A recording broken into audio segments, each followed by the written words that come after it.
Welcome to Security and Compliance Weekly. We have a great show planned for you today. In our first segment, we're talking to Liam Downward, who's CEO of today's sponsor, CYRISMA. We're going to talk about CYRISMA's software as a service solution that's attempting to help small and medium-sized businesses tackle security compliance issues without eating up a huge budget, relying on a huge security staff, or taking up too much time. In our second segment, we're going to take up a discussion that actually began on our Discord server during last week's episode, and we've already taken it up for like the last 10 minutes on Discord. So if you're not there, join the party. The general question that was asked was why there seems to be no empirical, scientifically based standards that address key aspects of vulnerability management, things like remediation timing, prioritization, and the degree to which compensating controls, enter PCI, can be used to offset the impact of vulnerabilities that remain in your environment. So with all that about to happen, join us as we continue our journey of tearing down silos and building bridges on Security and Compliance Weekly.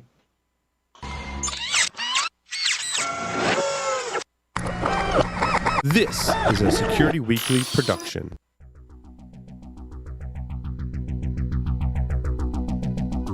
And now, it's the show that bridges the requirements of regulations, compliance, and privacy with those of security. Your trusted source for complying with various mandates, building effective programs, and current compliance news. It's time for Security and Compliance Weekly. The average cost to respond to an insider threat is $11.45 million.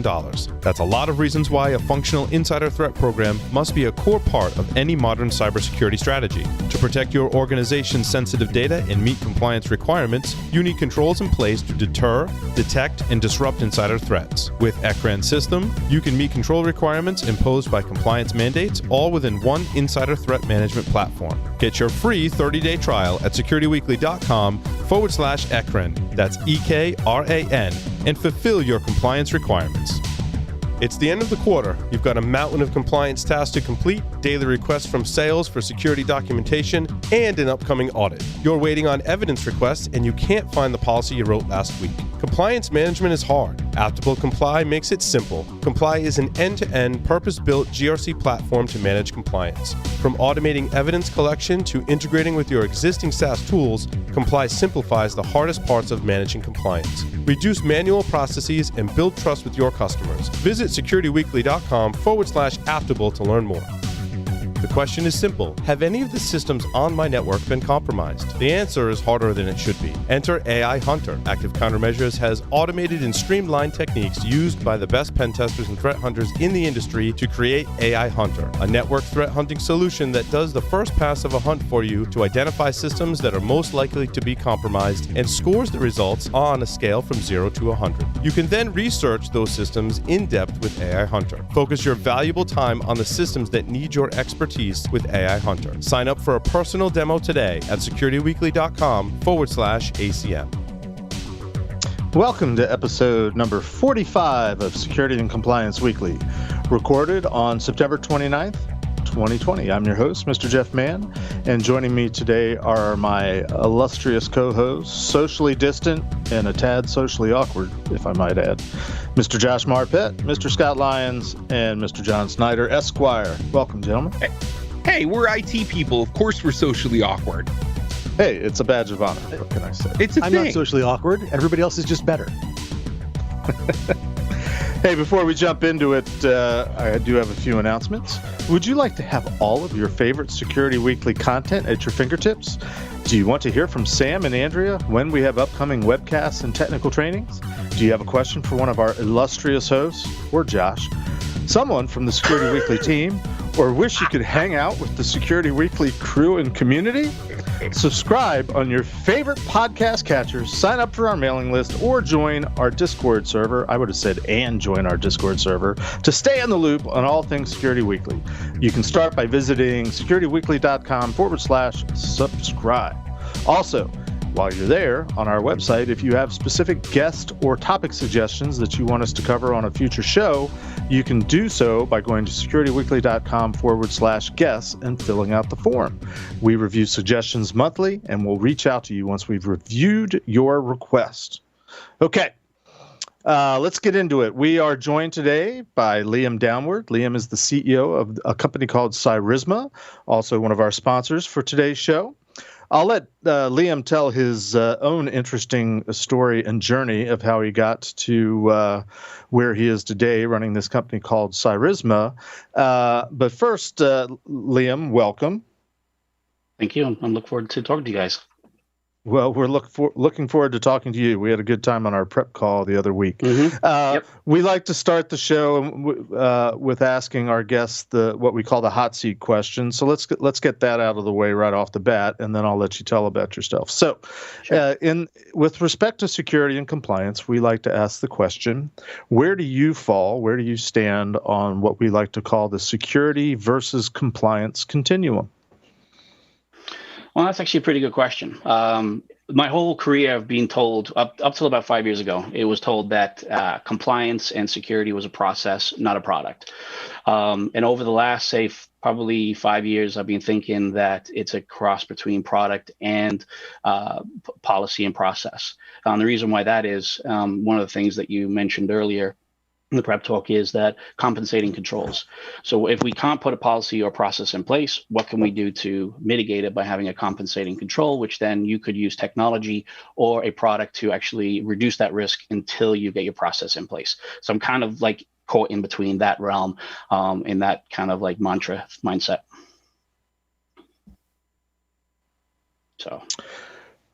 So I'm just reading on the Discord how I'm out of sync with my audio and video, which is normal for me. I'm always out of sync. So Liam, share with us a little bit of your story, how you got into cybersecurity, and tell us a little bit about your journey that got you to the point where you wanted to start this company called CYRISMA. Yeah, so actually, to be honest, when I first started in IT, I hated computers, right? And let me take a step back. I hated computers. So I finished college. I went back to live with my grandmother in Ireland. And, being traditional Irish, my grandmother says, you got to go out and get a job. You're not staying out all summer doing all the things that you'd want to do, which is hang around with your friends, have parties, and have fun. So I'm at my cousin's store and open up this centerfold of a newspaper on a Sunday, and it was a big advertisement for at that time, this is 1998, for Gateway Computers, which with the Moo TV and the whole cow look and feel. I applied for a job there, got it, and that's when I started my love for IT. And cybersecurity didn't happen until I moved to the U.S. I met my wife, and then I came to Rochester. And then I got introduced to information security, and I fell in love with it because I always had a kind of an affinity to kind of like law enforcement and so forth. And it was kind of like my way of getting close to it. And I progressed through getting my CISSP, all the different types of certifications of the wazoo, so forth.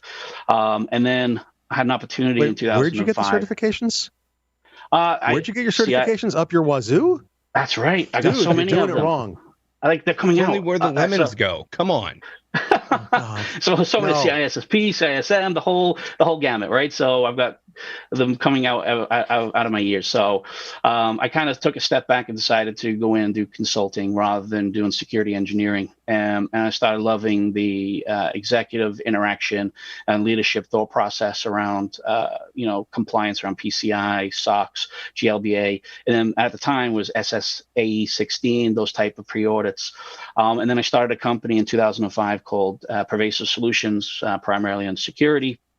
And then I kind of got like a little burnt out and decided to go into corporate America. And I was working in corporate. And, the grass is not always green on the other side, but it gave me a different perspective of how corporate sees information security compared to our consultancy. And then I had an opportunity to have side work with previous customers to do security assessments. And I started seeing a pattern. So when we were doing assessments, we would say, hey, you need to do a data classification. You need to put this in place. You need to put that in place. And we would come back and do our follow-up. They're saying, hey, we can't do it. One, we can't afford it. We don't have the people, and we just don't have the time. And I'm like, when I sat down with a lot of them and said, okay, can you tell me why? And they're saying, well, start off with, we're looking for a solution that we definitely need because certain requirements that are internally, but also it's in our best interest for compliance for like data classification. We can't afford the solutions out there. And plus, we don't have the manpower to think, hey, we got to go and augment our staff and get new staff. So I thought of the idea, says, hey, there's a potential opportunity here to actually build a simplified solution that's SaaS-based, doesn't have the hardware, training is easy.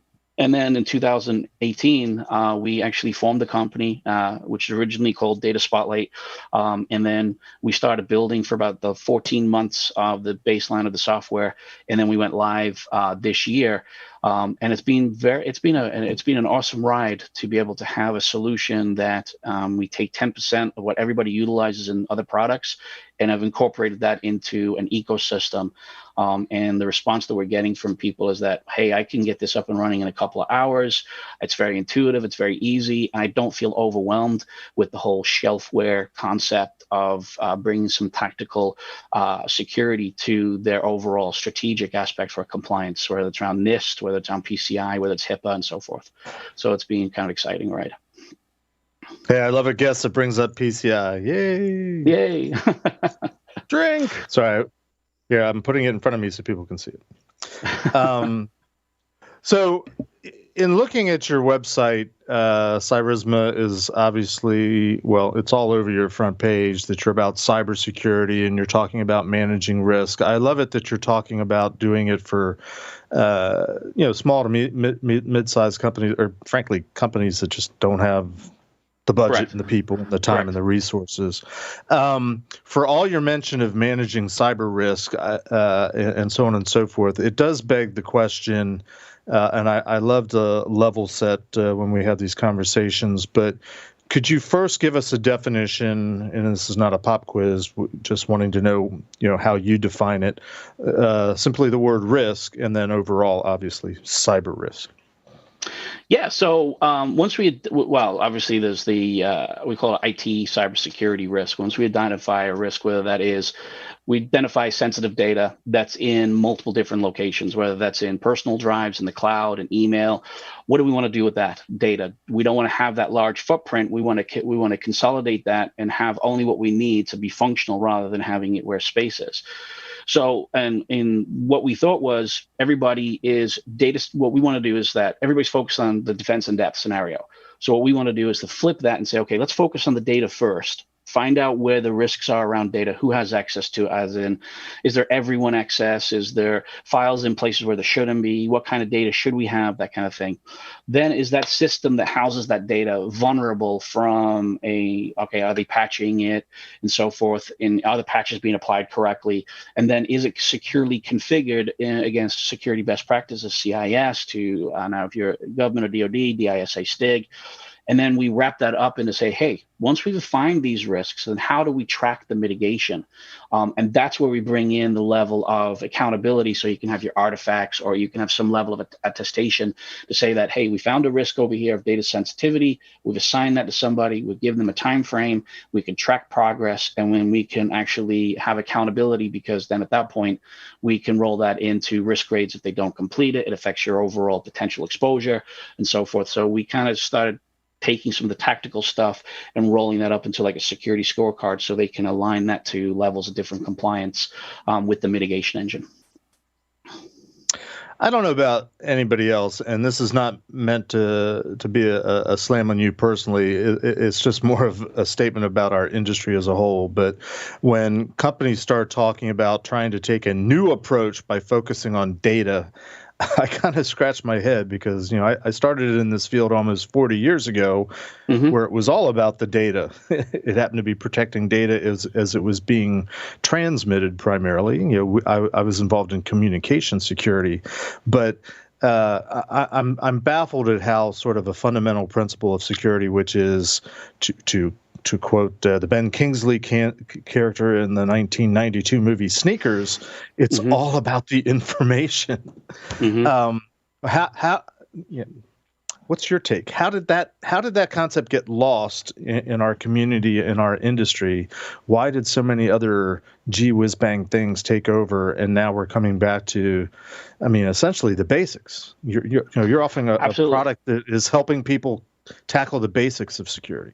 Absolutely, because everybody, the whole buzzwords, right? You got AI, zero trust, right? And you think about the old days of thinking, hey, I've got a firewall and antivirus, right? Because then everybody starts to have you got this glass tank, and all you're doing is you're driving down your freeway, but if you get hit with anything, you're basically the glass tank is broken. But if you start putting different things in front of it, which is what everybody started doing, is thinking I can augment my thought process around security and put that into technology, then I can focus on my day job, which is focusing on availability. And I think that's what happened. And then all of a sudden, because everybody's talking about viruses, that's breaking down, destruction of data. But now with the ransomware aspect that's coming in, it's starting to have that full life cycle coming back again to say, hey, we need to focus on the data, because if we have huge amount of data that is secure, that's potentially sensitive, what's the likelihood of a big impact for us if we get hit with a ransomware, which means shut down. You just seen with the latest one from yesterday with the healthcare entity, that potentially there's a ransomware with those, and that's because they have sensitive data, and that's what we got to focus on. So it's kind of gone through the whole process, and we circle back. It's like fashion, right? Security is the same way again. It goes through cycles, and then we go back to something that happened 10, 15 years ago because everybody thinks it's cool. But right now, I think we need to look at data sensitivity as a major component in how we protect our organization, and then build out that way, which means we can build both tactical approaches as well as strategic approaches to mitigate it, and bring in the data owners of individual components, whether that is systems, whether that's data, whether that is process in your security operations center and so forth. So when we're talking about PCI and ransomware, you bring up a really good point that we've said in the past, which is, nope, that's only if Jeff says it, which we've mirrored in previous conversation to say that there's really been two events that have pushed the needle of security. And those two events are PCI, and the other event is ransomware. But correct. Unfortunately, we're starting to look at ransomware as the new PCI, right? In driving what people are doing. Yeah. Right? Yep. It's the reactive aspect of it, right? So it's kind of looking at it and saying, hey, I can look at it two ways. I can be reactive and having this has happened to me, let's fix it, which being reactive, or I can be proactive, and I can look at it as two ways. One is I can look at it from a marketing standpoint to say that I'm being proactive around my security and around my elements, that when I engage with my clients or customers, I can actually tell them this is what we're doing to protect your data. But at the same time, I can look at it and see what's happening to my other competitors or other people in the area that's being affected by ransomware. But there's that whole kind of business worry now to say, okay, if I do get hit with a ransom, is my cyber liability insurance going to be covering it, or do I have to pay out of pocket, which is what so many companies are doing right now, because one, their backup is not adequate enough. There's other things that follow on from that process that I think a lot of people don't do any tabletop sessions around ransomware to say, okay, where do we have potential single points of failure that if we get hit with ransomware, what actually will happen potentially, and what do we need to shore that up and be proactive, and then let's not be reactive. It's kind of like, what was my budget before a breach, right? That's the equation when it comes to understanding risk. It said, okay, before a breach, it's kind of like buying a life insurance policy. I may not die in the next 5 years, so I don't think I'll need it. But then all of a sudden something happens, and the rest, it's a morbid analogy, but it's the same thing with your security. Put my head in the sand. Ignorance is bliss. Nothing's happening right now, but now you see it more and more with media sensationalism that cybersecurity attacks are happening more and more now. They're becoming more, have more intellect behind them. They're hiring, organized crime's hiring, PhD students and so forth to be able to do all this stuff because money's big. It's no longer that 15-year-old kind of potential stereotype sitting behind a computer hacking away. It's people that actually have experience, understand code and different things. And I think that's where people start realizing that things start getting involved in business rather than just focusing security being an IT function. So staying away from cyber insurance, because if you're a fan of the show, you know that that's a rant button for a couple of people that are here. Oh, what is CYRISMA? Yeah. Okay. What I want to focus in. What is CYRISMA's approach to mitigating all of this? right? Well, our approach is to look at help the organizations, right, to be able to understand that security is not a big major burden to you to be able to become proactive. Because when we sit down and we talk to IT entities or talk to organizations, the first thing that comes down is I don't have time, I don't have the resources, don't have money. Because when you have all these large cybersecurity solutions out there costing a lot of money, the complexity comes into it, and then they're thinking, the ramp up time, is it 2 months, 6 months, is it a year? But I need dedicated people, so then I got to get approval for that. So we wanted to kind of make it as simple as possible to get in, that they can start collecting data and they can see how easy it is to actually have qualitative approach, but again, to have some level of substance to say, hey, I'm mitigating something, whether that's data, whether it's the system, and then rolling and showing my executive leadership very quickly that we can actually tackle this in a short period of time without having to, let's throw so much money at it, let's throw resources at it, and then we are good, and then we have a risk assessment comes along, we're good, then we just basically stop what we're doing and then wait for the next risk assessment or when the next breach potentially happens, right? So so when you're in this space, right, you guys are new, right? Let's be honest. Who are you mainline competing against? If I wanted to say, hey, I want to go and check out CYRISMA, right? Who in my justification for purchase would I be looking to compare you guys against in the market? All right. So if you look at it from a holistic standpoint, we are kind of like 5 products in one, right? So you've got mitigation engine solutions out there. You have vulnerability solutions out there. You have secure configuration solutions out there, and then you have security rating solutions. So what we want to do is to say, hey, we wanted to create a new kind of way of an ecosystem, right? Which means we grow with new stuff that we put in. Then that means it gives it directly to the fingertips of the actual security person that's being designated in an organization.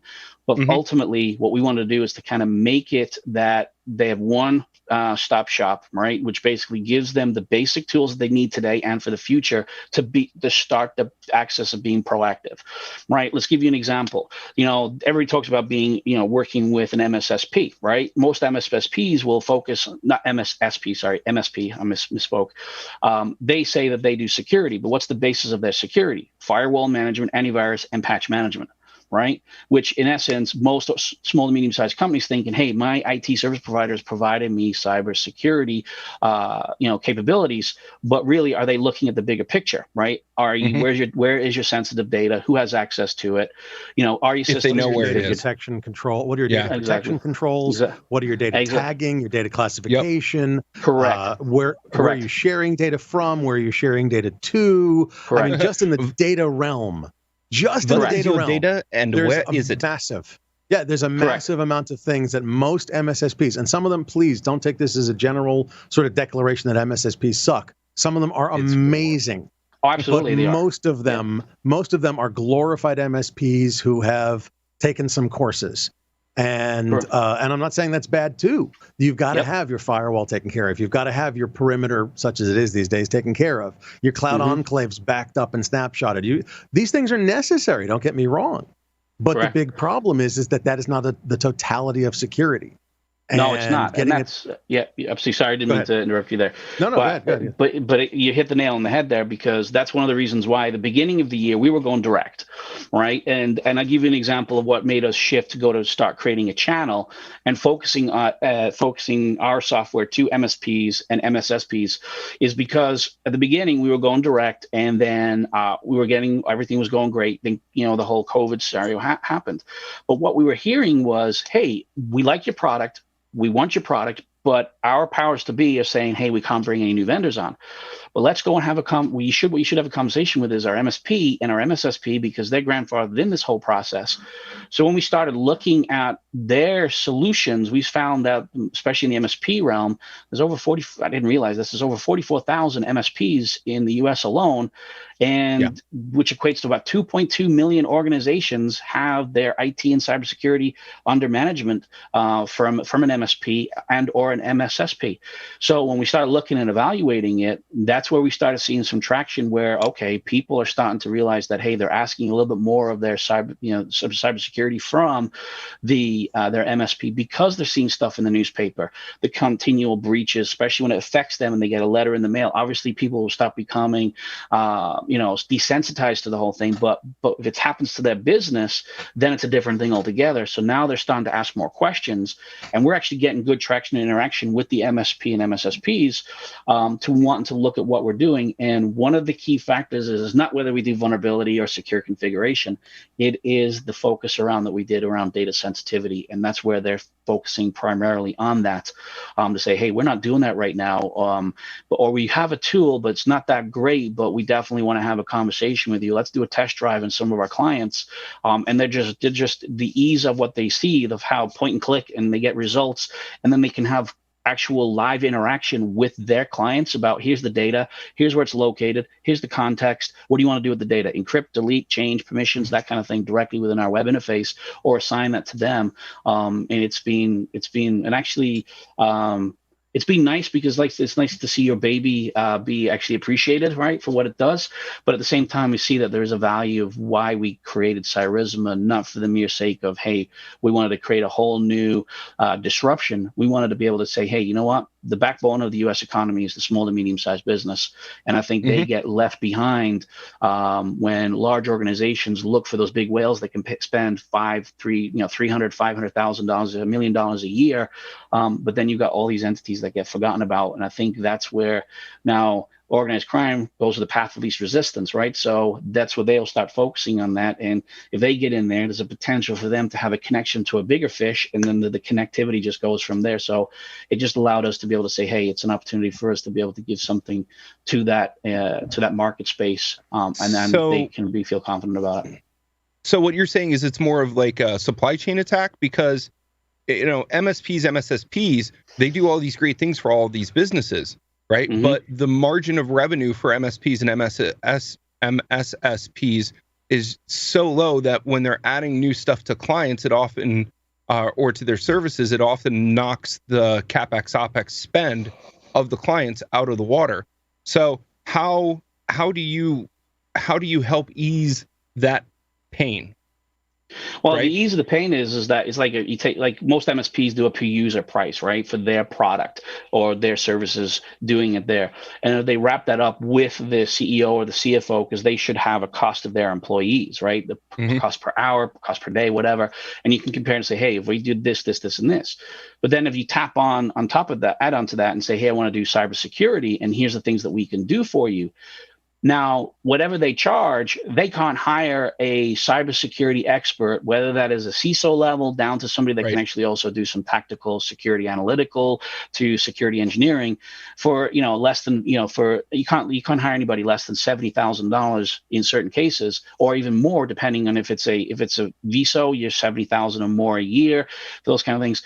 So as you bring our services in, it ends up being a lot cheaper for them. So they've actually been successful to actually add on, because they're being able to play that realm to say, hey, for X amount of dollars additional to your monthly service, you'll be able to get this, and here's the cost savings that you would have without you having to go out and hire and bring somebody in to focus on that, being dedicated. So it actually has been an eye opener for a lot of organizations, because some of them have gone back and said, hey, you know what, I want to go and find that out, and let me go to Glassdoor, let me go to these other places and find out exactly how much it costs for at least an entry point, security analyst coming in through the door, and it's fully loaded. That can be over $50,000, right? Especially straight out of college, depending on what they're doing. And again, a lot of small, medium-sized businesses think, well, I can't really afford that. So, okay, if I can do something for like half of that price, I can get all these services already wrapped in and managed, because I'm already paying the MSSP as well as part of that.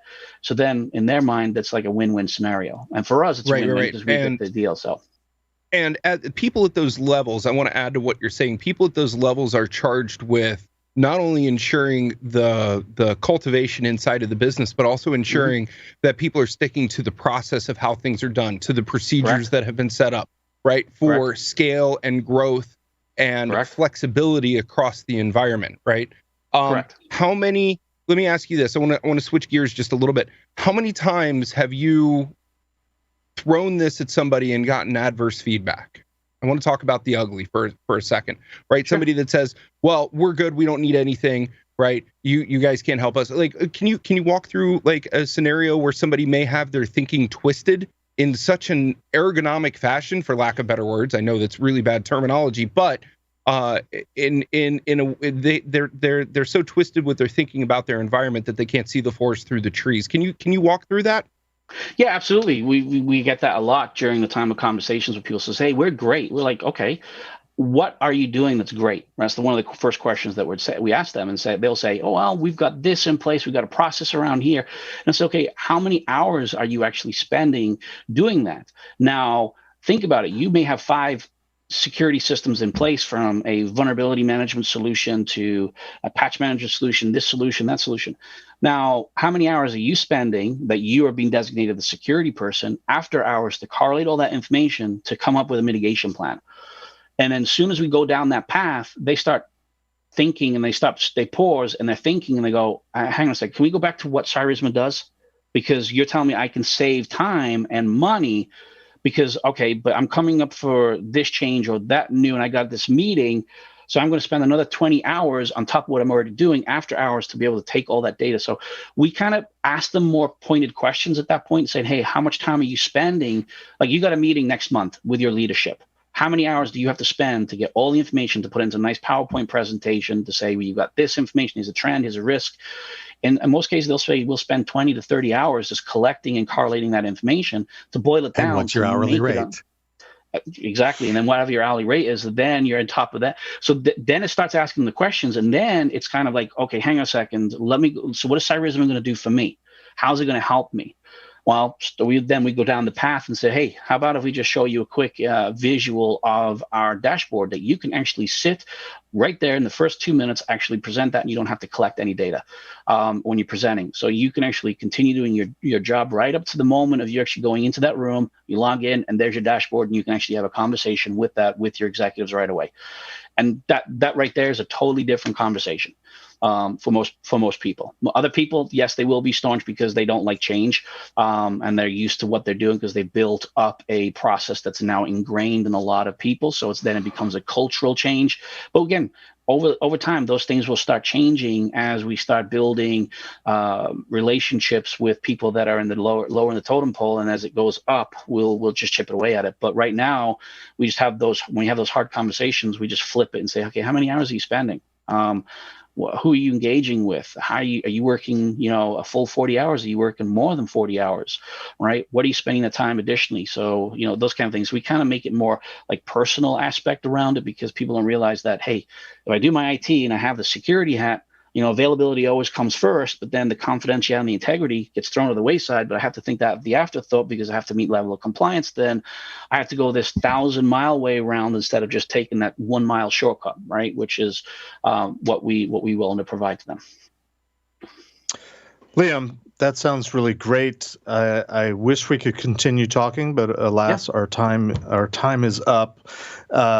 I do want to invite you to stick around for our second segment today, Absolutely. Because we're going to be having a discussion about vulnerability management, risk and vulnerability prioritization. I kind of think it might be right up your alley.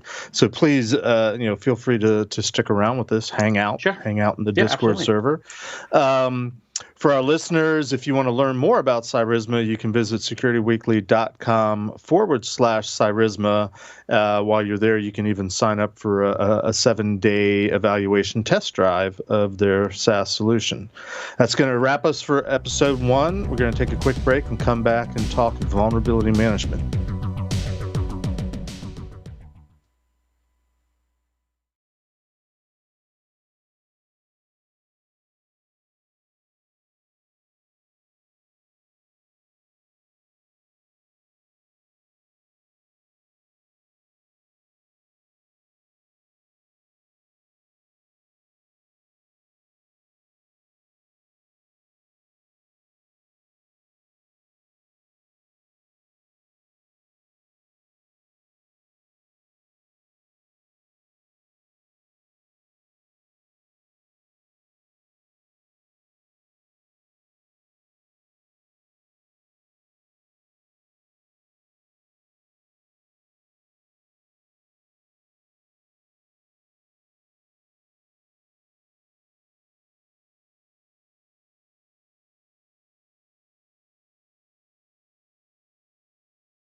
Are you struggling to reduce your cybersecurity risks and meet compliance mandates? Wishing you could be proactive instead of reactive? You need a solution that integrates cybersecurity together to make it affordable, accessible from anywhere, and simplistic, so you can gain a return on investment on your resources. CYRISMA is your answer. It gives you a single interface to identify sensitive data, vulnerable systems, insecure configurations, track progress, and assign accountability. Visit securityweekly.com/CYRISMA today for a 7-day test drive and impress your leadership. That's CYRISMA, CYRISMA.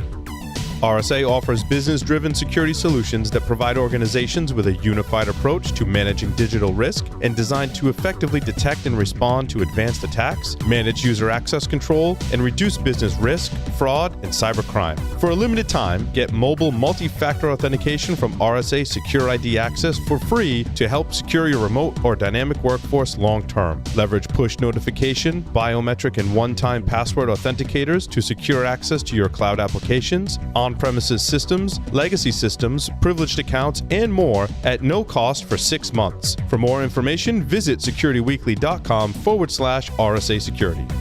Did you know that over 63% of cyber breaches are caused by a third-party vendor? CyberGRX is on a mission to modernize third-party cyber risk management. Built on the market's first third-party cyber risk exchange, CyberGRX arms you with fast and accurate data, a proven and innovative approach, so you can make rapid, informed decisions and confidently engage with partners. Learn how partnering with CyberGRX will help you become cyber certain. Visit securityweekly.com/CyberGRX. And welcome back to Security and Compliance Weekly. Hey, it's official. Security Weekly, in partnership with Cyber Risk Alliance, is excited to present Security Weekly Unlocked on December 10th, 2020. The inaugural edition of Security Weekly Unlocked also celebrates Security Weekly's 15th anniversary. Registration will open soon, but open already is our call for speakers. If you're interested in speaking at Unlocked, go to securityweekly.com/unlocked and submit your CFP. Also, coming up on October 22nd, we're going to have a technical training. It's going to provide a first look at a new free resource that delivers thousands of remedies as a service to bridge the gap between vulnerabilities found and vulnerabilities fixed. That sounds vaguely familiar to our topic we're about to jump into. Visit securityweekly.com/webcast to see what we have coming up, and visit securityweekly.com/on-demand to view our previously recorded webcasts and technical trainings. All right, let's jump into it. What we've all been waiting for and what we've already been discussing since before we started broadcasting over on the Discord server. Last week, I think it was Josh that actually first brought up the question, and I'm going to flip this over to you in just a minute, Josh, if that's all right. But Sure. we got into this sort of, I don't know if it was heated, let's say animated discussion about a couple different things, but all sort of rolled around the idea of vulnerability management, vulnerability remediation, patching, risk mitigation, vulnerability mitigation, timing, prioritization. And I picked up on it because of prioritization, because that's been sort of a pet peeve industry buzzword that I've been liking beating up on the last, I don't know, a couple months or so. But I thought, well, we've been having such a great conversation on Discord. Why don't we pull it into and talk about it live? So that's what we're going to do. So, Josh, let me flip it over to you, since I think you started it all, like you usually do, and let's take it from there. Okay. Well, I do start things only with you, Jeff. It's so amusing to watch you sort of go, "Oh, really?" But anyway, so to be honest, I've got slides, by the way. As soon as you start talking PCI, I'm ready for you. But go ahead. You got it. But let me sort of intro this. So my wife, Janice Paulson, is also in the business, and we were talking because we're weird about how vulnerability remediation timelines are created. In other words, how fast should you remediate a critical, a high, a medium, a low? What's the scientific basis of saying you've got 7 days to do this and 30 days to do that? And we came to the conclusion that we could find literally zero scientific evidence that if you take a critical and let it go on the 8th day, you're dead, or whatever, like the Ring or whatever, that videotape. And it was weird because we're like, wow, we've never talked about this. A friend of ours, Sandy Clark Mouse, had done a talk many, many, many years ago about the Red Queen's race, is what she called it. She actually was doing this when Firefox, and I think it was Firefox, was doing rapid release on their browser. And she actually found out that because they were doing rapid release, the exploit creators, not the vulnerability creators, didn't have time to create exploits against that code because the next release was literally around the corner. If I remember correctly, it was every 6 weeks they were replacing 2/3 of the code in the browser. Okay, so they just didn't have time to create. Actually, the only successful exploits that were out there, sort of in the wild, were against the long-term release candidates. So what's interesting is you've got this remediation timelines that everybody's spouting, 30 days, 60 days, 90 days, 7, 14, 30, whatever, with no good reason behind it. Now that's fascinating. Now that expands. Is there a scientific reason, basis, plan for why you prioritize some vulns over others? Not really. Is there a scientific basis, reason, plan for offsets? And what do I mean by offsets? If you have a scoring, and we all know scoring, it's based on impact if it hits, and how easy is it to perform, okay? So severity and ease of actually exploitation. But what about the offsets? Well, what's an offset? Well, I've got a firewall that blocks this vulnerability entirely. Can I throw this one to the bottom of the pile? As Gene Eric on Discord, we've already been talking about this since before the show actually started today. That's how interesting this topic is. He's like, if he or she, forgive me, Gene, I don't know who you are, but if it's at the bottom of the pile, eventually it will be gotten to. And I'm like, well, that depends on budget. And Gene's like, well, it depends on maturity. Anyway, long story short, how do you score? I have a firewall. I have a compensating controller. Jeff, what'd you call it instead of a compensating control? A mitigation or a countermeasure. Thank you. So a mitigation, a countermeasure, a compensating control. Different names, but we're on the same sort of track. You know what I mean? And how do you score that? How do you change the score? And does that change the prioritization? And so doing, does that change the timeline? Where is the scientific basis, the studies that have actually been done to determine those offsets, those prioritizations, those timelines? And that's really the topic. And it's fascinating because nobody online in Discord, none of the research I've done a bit of Google searching, has really shown me any good scientific research. So I'll shut up there and Jeff, take it away. But Josh, there's a formula. Jeff, do you have that? I do have a formula, and hopefully it's. I think that was a setup. It was a setup. It was a setup. Well, so I want to give a little bit of context and sort of, because I think, to be quite honest, I think PCI has impacted a lot of or necessitated a lot of the need for this type of discussion. And I think it's a fascinating topic. All in the context, and this goes back to our first segment with CYRISMA, talking about risks, vulnerabilities, threats, and, as I said, countermeasures. This is the risk equation the way I learned it back in my NSA days, back in the almost 30 years ago. Cool. And it's adorable, but it's wrong. No, it's not wrong. It's simplified. It is 100% wrong. Wrong about it. No, there's no. All right, Josh, I'll take the bait. How is it wrong? Well, I mean, okay, the equation as it stands is perfectly fine. I love this as a thought experiment, but it's not an equation. Okay, then let's move on. You can't put numbers in there. Give me numbers. Give me something I can actually measure. No, I agree with that. And that's why I simplify. I simplify and I don't even get into. Usually, when I present this at a talk, I say, Google. You can find 1,000 mathematical formulas that attempt to come up with a value, and I think forget about that. Just understand the concept that we're trying to reduce in that risk. sense. And the implication is you've got variables that contribute to whatever this mythical value is. I think we agree it's a mythical value of risk. And most of our industry, frankly, has grown up around discover all the vulnerabilities and knock them out. And that's the variable that we can impact the most within this equation. And would you agree, Josh, that most of our industry has grown up around that concept or that preconceived notion?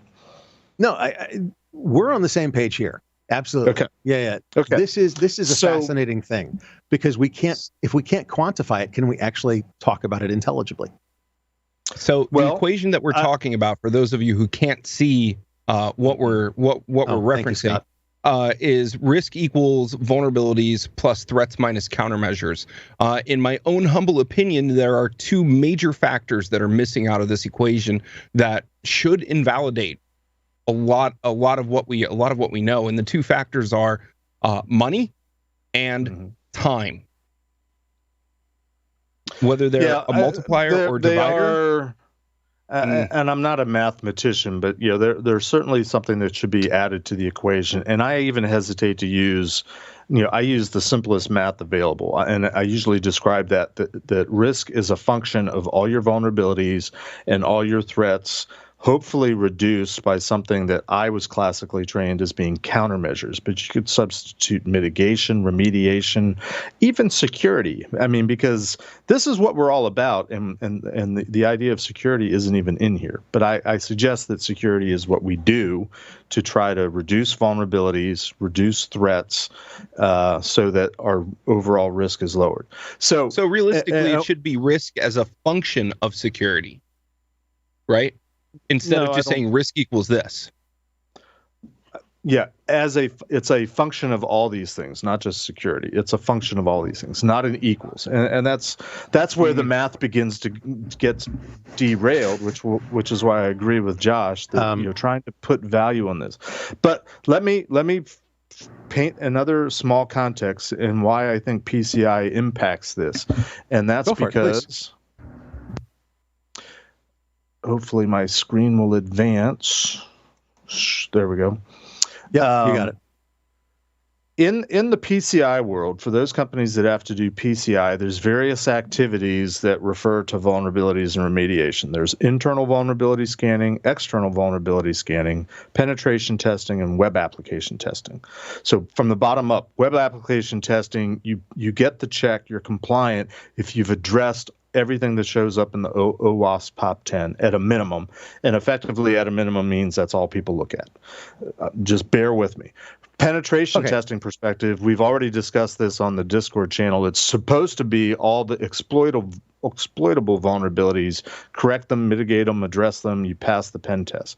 External scanning, this is very regimented because PCI requires an external third party called an approved scanning vendor or ASV to perform it. They've got their own rules, and essentially if they find internet-facing vulnerabilities that have a CVSS score of 4 or higher, you have to remediate them. It's more or less no questions asked. And then finally there's internal vulnerability scanning, which is where all this starts. The scanning requirement is you have to address all high-risk vulnerabilities with the caveat that it's based on your definition of high risk, which PCI also requires in requirement 6.1, which is have a vulnerability identification program that assigns value to the vulnerabilities based on risk, high, medium, or low. And I will conclude and shut up and let you all argue that this concept actually was introduced with PCI back in 2010, where they first said, and it used to be 6.2, for whatever reason they changed the number, but it was come up with a risk ranking criteria and deal with high risk rankings and so on and so forth. And they give some examples of how to do that. So what I've been saying to my customers since 2010 is you have the opportunity to prioritize your vulnerabilities and reduce what you have to remediate based on come up with a criteria of when compensating controls, mitigations, firewall rules, network segmentation, VLANs, restricted access, whatever. Just write it down and have some criteria that says, if we have some sort of basis of assigning a value to the vulnerabilities that are discovered, and if you do that, you can basically reduce what you have to remediate, or at least how soon you have to remediate. Final thought, and then I'll shut up. All that PCI requires is remediation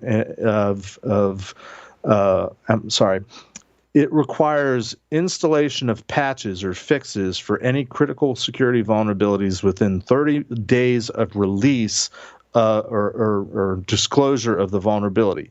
Most industries, most companies don't disclose the vulnerability until they have the fix. So effectively, when the patch comes out, when the fix comes out, you've got 30 days to implement the patch. Think Microsoft Patch Tuesday.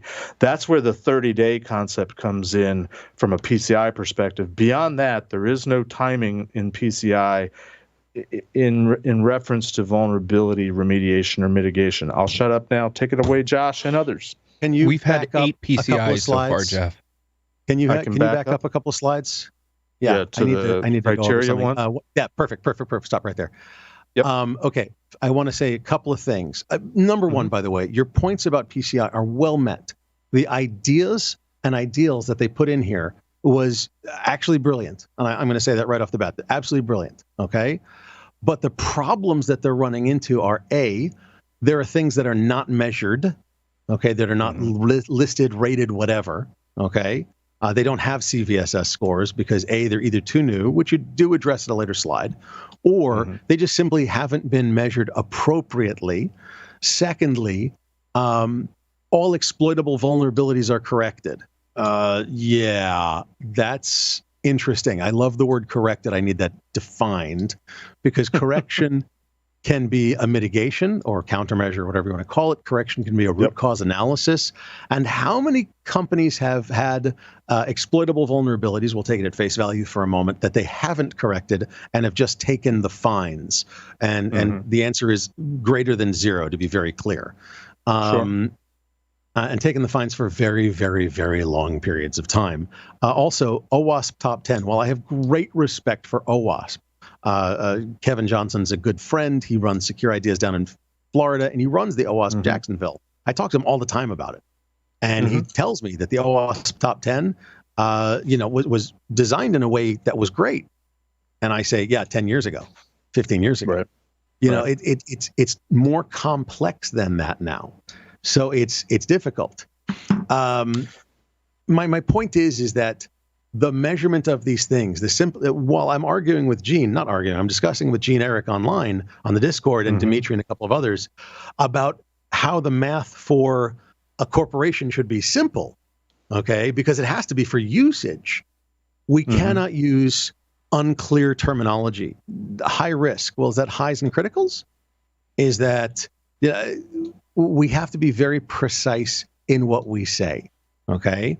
And I still want, and while I get your point about this, and I'm going to stop with the slides right there, I still think that there is very little scientifically based or empirically based way of scoring, not just the vulnerabilities, but the vulnerabilities measured against the countermeasures or mitigations, whatever term you want, okay? And it's difficult and awkward for companies, and it allows what am I trying to say here? It allows the companies to really game the system. Okay? So let me try to characterize what I think is the problem. I think it will address what you're trying to say, and maybe I'm just taking a little bit of a different spin on it. I see the big problem as most of the commercial world, most organizations that are trying to do any kind of security, they are, because they don't have expertise, looking for the products and the vendors and the solutions out there to basically tell them what to do. And so they look for in all the tools that they might use, and a lot of their industry marketing and sales is built on don't think about it. We can help you. We'll tell you what's important and what's not. And in contrast, for right or wrong, for better or for worse, PCI says, you, the organization, you get to choose for yourself. Just base it on accepted industry practices and industry standards and industry criteria. But what I like and what I think is everybody's biggest struggle with PCI is it puts it on you to have some sort of understanding and make some sort of value judgment, educational judgment, which, to pull Liam into the conversation, kind of goes, to what CYRISMA is trying to do is, most companies, to make these intelligent, informed decisions have to invest heavily in personnel and product and technology and resources. But most companies don't or can't do that. So how do we help them out? And that's where I think a company like CYRISMA comes in to try to hopefully help them make those kind of decisions. So to me, it's the conflict between you as an organization should know your environment, know what's sensitive, know what your data is, what you're trying to protect, what your overall goal for security is, and make value judgments that we're calling a risk equation or risk tolerance, and do it based on a decent knowledge of what you're trying to do and what you're up against and what you have there to protect it, versus I don't know anything, just throw a whole bunch of technology at me and just tell me what boxes I need to buy, where I need to put them, and what color should the blinky light be. Exactly. And that to me is the curmudgeon-y conflict. No. I'm going to quote Dimitri. Dimitri on Discord said, "I'm a fan of elegance in a physics sense. The true nature of something is relatively simple, and if something seems to be complex, there's an underlying mechanism that we don't yet understand. The complex behaviors are emergent properties of simpler things." I love that. Yep. We need to understand risk and countermeasures or mitigation, whatever the hell you want to call it, at a more basic level. We need to understand the measurement of these things at a more basic level. We are complexifying, and that's not a word, but I love it, all of these pieces to a degree that it's bad. We're making it harder for ourselves. We're doing the same thing that fintech people do with derivatives. If you make it complex, they'll just buy it, no questions asked. Yeah. And because they have budget, or they'll find budget. But especially in today's day and age, where the economy and the world is upside down, most companies don't have deep pockets for investing in things that may or may not work. But it had the coolest blinky light at the time. Hold on. But I'm not saying. You're saying. Go ahead, Josh. Go ahead. I'm not saying that they should spend $1 gazillion on products and more point placement products. Oh my God, more point products. Please God, stop me with point products. And if you want to send me more questionnaires, oh yeah. But what I'm saying is there should be a way that somebody should be able to measure your risk as a company, in a way that allows you to do it in a fairly simple fashion based on what you're doing, who you're doing it with, how you're performing your operations, what countermeasures or mitigating factors, dear God, I don't care, are being put in place, etc. So it should be very, very straightforward and simple. Thank you, Scott, you bastard. You put a picture of the Kool-Aid man in Discord. I want to add to this. I want to possibly, if I can add to this, right? So if we look at I look at it in the basics aspect is that we try to put things into compartments. Like, for example, what's in scope, what's out of scope, what's internal, what's external. And that from like the SMB market, that just confuses everybody, because then you've got one set of conditions for things in scope. Then you got another set of conditions for internal. Then you got another set of conditions that are external. What we want to try and do is to kind of standardize across the board, because guilty by association. So let's take, for example, DoD. They have classified and unclassified. Does that mean then classified needs to be high security and then low classified needs to be less secure, because they got that? But guilty by association, if you're less secure and you're you're unclassified, that could affect your classified area. It's the same thing with internal networks as well. Like the easiest way into a network is to walk past the firewall and look at the current paradigm that we're in right now, with the amount of people that are working from home offices that may or may not be patched. Then how do we bring that back into the office and thinking that it's patched to potentially understand that something that may not be widely available from an exploitable standpoint in the NVD database and all the rest of it, but it is potentially exploitable because somebody got something on that laptop that they come into the office, and now we've just compromised both in scope and out of scope, whatever aspect. So that's kind of like, think we sometimes compliance sometimes makes it too many words, rather than saying, hey, let's get back to basics and keeping it simple by saying, hey, let's identify a vulnerability. How are we going to mitigate it in a timely fashion? And do we have countermeasures in place to say something that we can't mitigate in a timely manner? Can it reduce the risk of us getting compromised internally or externally? So Liam, I'm going to agree. Hold on, Scott. I'm throwing host privilege here. I'm agreeing and disagreeing with what you say, Liam. I agree that we should simplify, but simplifying and then focusing immediately on vulnerabilities, if you think back of the risk equation, that's one of three variables within the risk equation. If you're truly simplifying, I think you need to start the conversation with risk. And I wanted to say it to Josh, to me, simplifying the risk equation in the commercial context, there's only effectively two risks that organizations face.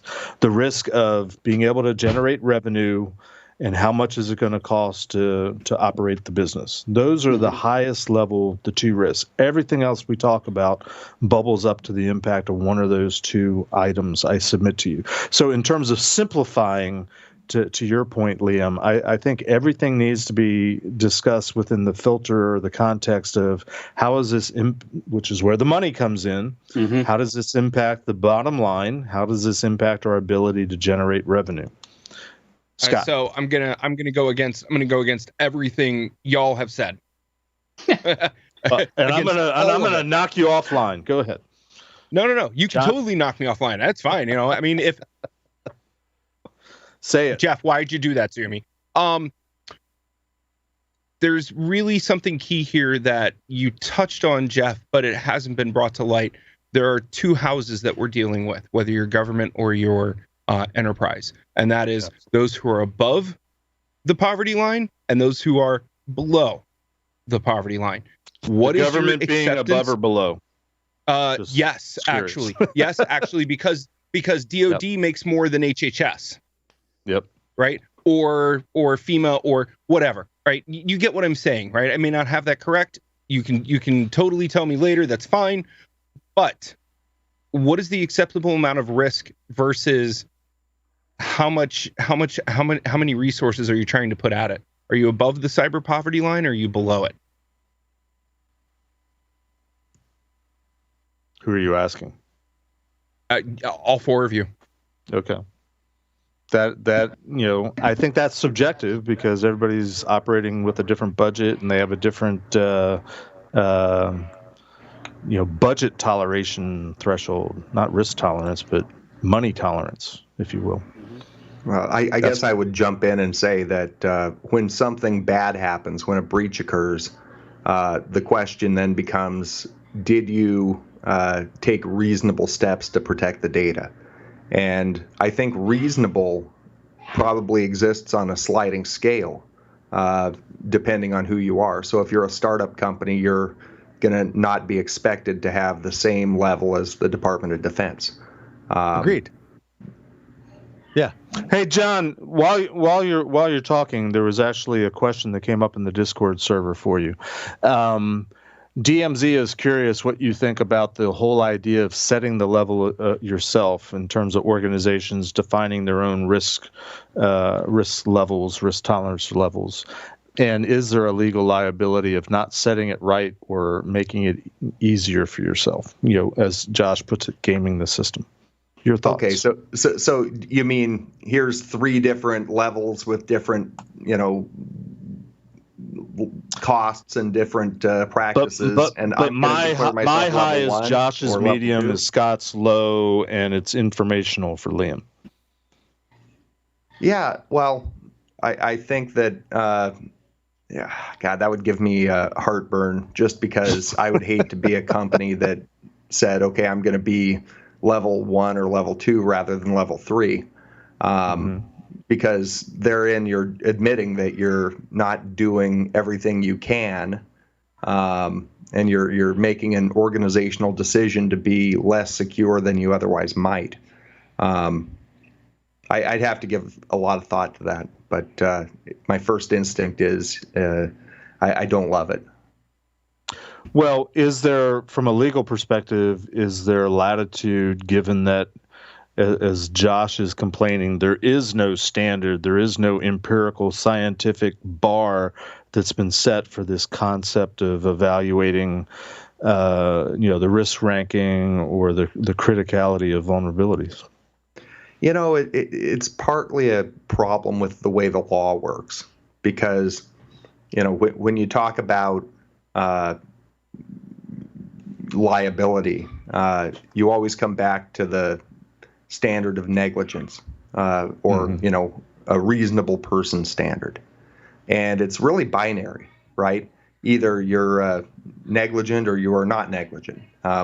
Most of us walk around in a degree of semi-negligence most of the time, but it's binary, but isn't it based on, in a legal sense, case law and precedents? I mean, the bar moves or gravitates over time, doesn't it? So many times, if there's a law or regulation that sets forth what is reasonable, then that's going to be what's reasonable. But if there isn't a standard, or if there isn't a universally accepted standard, then ultimately it's going to be decided by a judge or a jury whether what you did met the conceptual notion of what a reasonable person would do under those circumstances. But the problem, John, is that there are already court cases that can be plucked and pulled and pieced together, right? That already deal with this. Well, but they're all on their own facts, and there aren't very many cases. Very few of these cases make it far enough that it's going to be litigated and it's going to be taken to trial. And even if they do, it takes 5 years for the case to get through the process. So, you can look at case law for guidance, but all it is guidance. How much there's really nothing of this, that we John, can, do you think is predicated on? Go ahead, Jeff. Organizations, because they lack the institutional knowledge, the ability to make any kind of informed decisions, so they rely on vendors scoring. From a legal perspective, is it more or less acceptable to? Well, I couldn't figure out what was important to me, so I just relied on what vendor told me was important. Well, if you hire a vendor who's recognized as competent in the field, that is going to generally be considered reasonable. Now, the vendor may mess up, and perhaps you have a lawsuit against the vendor. But that's a reason that people hire outside consultants, is so that when something goes wrong, they have somebody outside to blame. So how do you determine in this context? Hold on, Jeff. How do you determine what is a competent vendor? Co-host privilege. In the eyes of the law. That was essentially my question. I'm sorry, Jeff. Specifically, we're talking about scan vendors, and there's the top three. We don't need to name them, but no, there's how the do you top two. determine that a scan vendor is competent and in a position to make these kind of judgment calls, or has been recognized as authoritative? If that's challenged, right? So if somebody says, okay, I hired XYZ consultant, and the other side says, well, you're an idiot, this guy didn't know anything, then ultimately somebody like Josh or Scott will come in as an expert witness and testify, yes, that person is, he's on these boards, he's got these credentials. I would consider, as an expert in this field, this person to be a capable person, and it was reasonable for the company to rely on that person. Well, John, I'm trying to make a distinction here, though, because most of the time we're not talking about consultants and people. We're talking about products. We're talking about scan engines, vulnerability scanners, which are obviously built and maintained by people. But we're talking about products that are known or respected as being vulnerability scan engines that find all the vulnerabilities. Is it possible? How do they achieve this status of they're trusted, and we can defer to what their findings are, versus is it possible to challenge them in terms of the people that are behind the software and the settings and the updates, essentially? Well, sure, it's always possible to challenge. It would be the same as kind of a product liability analysis. If you have a car, that has an exploding gas tank, even though it's a product, the product may be built defectively. And then the question becomes, should you have known that right before you bought that car and put your employees out in a Pinto? Should you have checked and seen, or were you entitled to rely on the fact that it was a car company, it has regulations, and then the lawsuit would not be against you, it would be against the car company. So should we have a lemon cyber law now? I'm trying to cut through what you're saying. Yeah, well, so help me out here. Sure, there should be, and I suspect there will emerge rules and regulations on what a product needs to be able to do and to what level. I just don't think the field is mature enough yet, though it's getting there quickly. I'm afraid our time is nigh. Liam, any other thoughts? And thank you for staying with us. No, have I got any more thoughts? I do. I have a scenario, but it's going to take longer than this conversation. So it's around vulnerability management, because I'll just put it out there, and you can leave it for Discord to have a conversation with. So in a situation such as continuous scanning, then how do you apply risk to organizations that cannot keep up with patch management as they're continually scanning and finding vulnerabilities on a continual basis?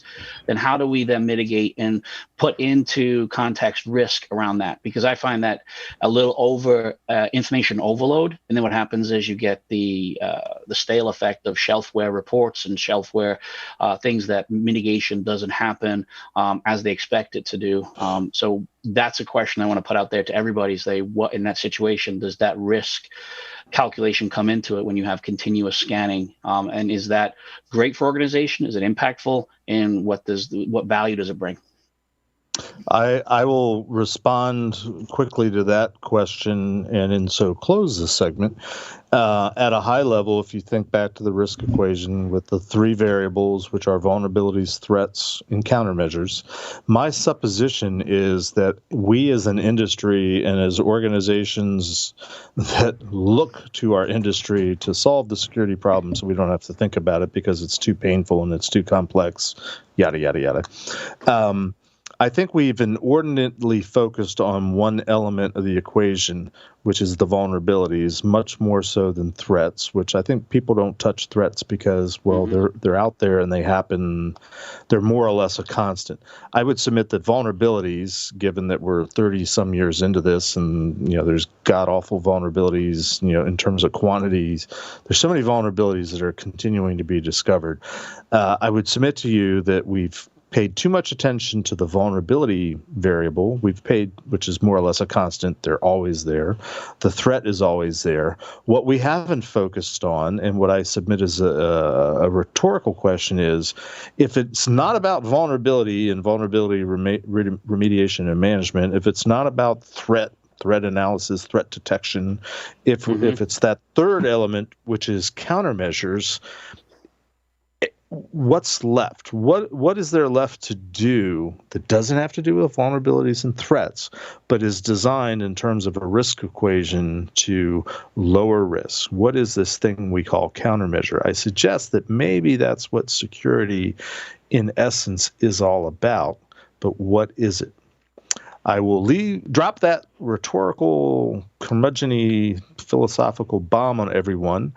Thank you, Liam, for joining us in this conversation.